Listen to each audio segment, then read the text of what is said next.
Happy Saturdays. So, what we're discussing here today is the crappiness of a Toro recycler. Highly recommend looking for a lawn boy with an aluminum deck or anything with an aluminum deck. Something other than a Toro, something other than a Cub Cadet, something other than an MTD, something other than a Pollen. That being said, I mean, if you're looking for something cheap, this is your guy right here. One of your guys. I mean, you get plastic transmission parts. Yeah, I mean, they make them as cheap as they can get.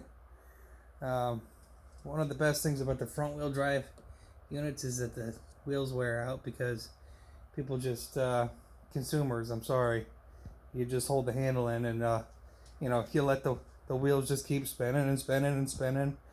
And, it's not going anywhere. I mean, you're not pushing it, you're holding it and whatever. What we're really looking at here and going to discuss is the failure point here. Belt rubs across deck as it's running forward. And this is not a stress crack. This is just a failure point in general. Water laid on top here. Grass laid on top here because they put a cover over the top of this so it traps it all inside real nice and well, so you have a failure point.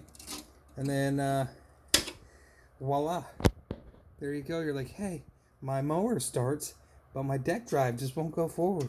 Well, believe it or not, that little bit of flex there is enough to prevent the belt from actually tightening around the tensioner pulley on the front wheel drive.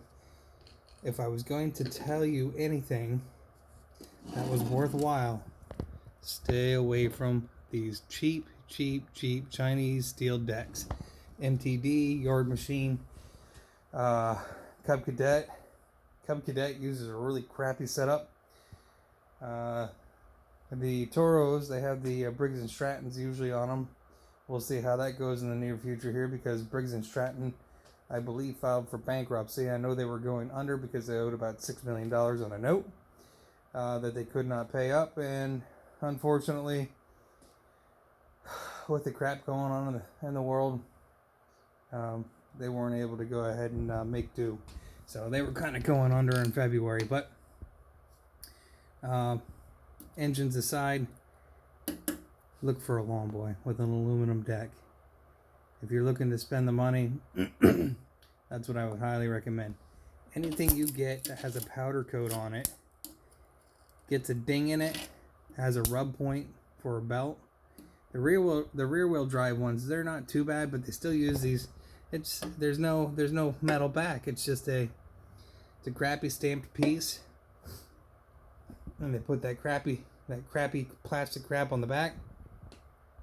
And anybody who watches my channels knows that I go through a lot of machines here, and they're just hiding places in here. This is all covered by a plastic cover in the front too, for crap to cover getting stuck in places.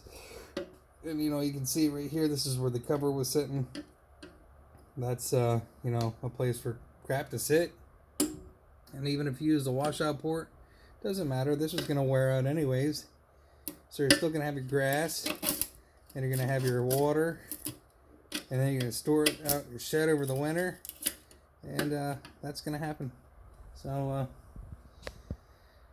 my advice is either keep it really clean and remove the cover, or buy an aluminum deck lawn boy.